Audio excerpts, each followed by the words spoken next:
Good morning, Dropsy fans.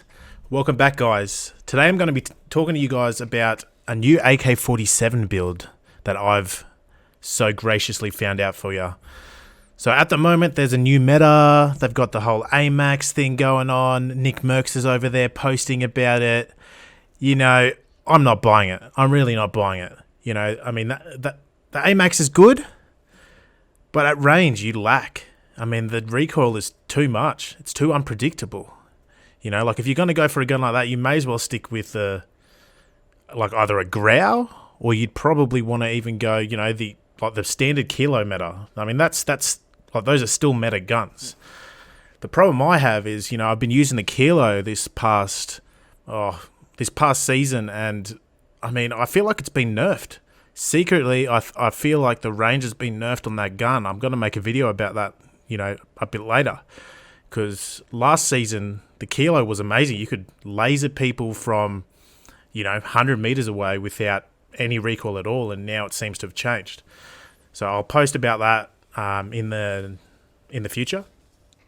But anyways, back to the AK-47. So the AK-47, I believe, is probably one of the strongest weapons. So I'm going to pull up these details here. So with the AK-47, you have from 0 to 27.5 meters, the damage is astronomical. I mean, the fire rate is a little bit less, but if you hit them in the head, you're getting 56 damage to the head, 42 to the chest, 35 to the stomach, and the extremities, you're hitting them for 35. That is ridiculous. You know, like let's say you do go over that 27.5 meters. Still, the head is 51 damage, 38 to the chest, 32 to the stomach, and 32 to the extremities. That's unbelievable. That is a massive amount. It doesn't cap anywhere after that. So 27.5 meters plus is massive. I have destroyed that many vehicles because shooting them at 100 meters, you know, it doesn't make any difference with this weapon. Believe it or not. This is like an undiscovered little thing. You know, in contrast to the AMAX, I'll pull up its details. You know, 47 meters and above, you're hitting the head 38, chest 28, stomach 24, and the extremities 24. That's not a lot.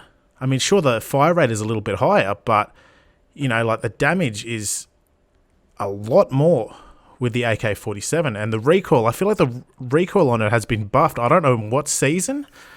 You know, like previously I have used the AK-47 and the recoil has been a little bit questionable. But at the moment, you know, like you'd be crazy not to use this gun. You have Nick Merckx over there, you know, saying, oh, AMAX this, AMAX that. Everybody in the bloody community now is using AMAX. They think it's the next top thing. It's not. It's not. Watch my videos. I'll teach you. I'll show you the fucking way. All right? Now quit fucking around. Get the AK-47 up ya, and let's do this. So let's move over to the loadout, guys. So for the muzzle here, you're going to want to choose the monolithic suppressor. I mean, you can go for, it was the muzzle brake, because the recoil stabilization does help it a bit more than what the recoil control does. But, I mean, in Warzone, you're going to have to go monolithic suppressor, because you don't want to be in those last circles and, you know, be seen on that map. Like, it's just not going to work out for you. I'd always choose the monolithic suppressor. For the barrel, you do want to choose the Romanian. The Romanian does have a grip on it as well, so it like you don't need to use the under barrel. The laser, I would put on attack laser, just because that does give you the ADS speed. It does help out quite a fair bit. And for the optic, I mean, it's up to you if you want to use an optic or not. I would say go for the VLK.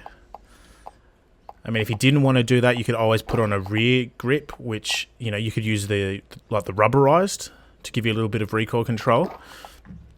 But I prefer the VLK just because you can, you know, at long distances, you can you can just tap them from a huge distance and you're doing massive amounts of damage. And for the last attachment here, it's a little bit, you know, it's up to you. I mean, you can go for the 40 rounds. You can go for the 75 rounds. The 75 round drum does decrease your ADS speed quite a fair bit, so I'd be wary using that one.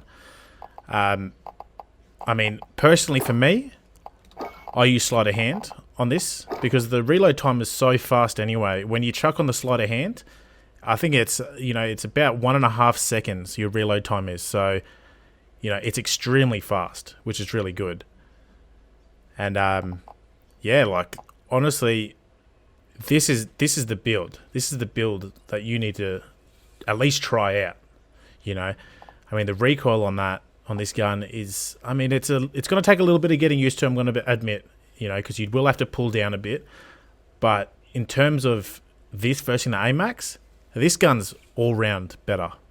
So anyway, guys, test that out. I'm going to drop some videos here for you guys to watch of me using the gun. Don't forget to like and subscribe, and I'll see you guys in the next video. Thank you, guys.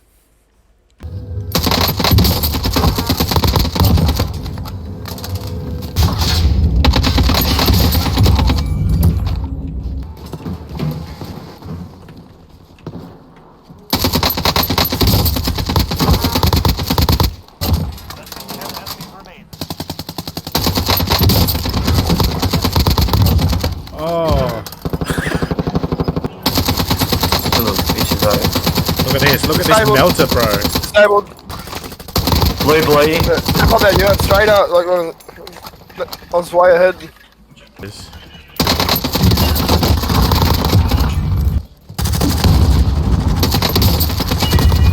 What? Oh, goodbye, my friends. Where's that?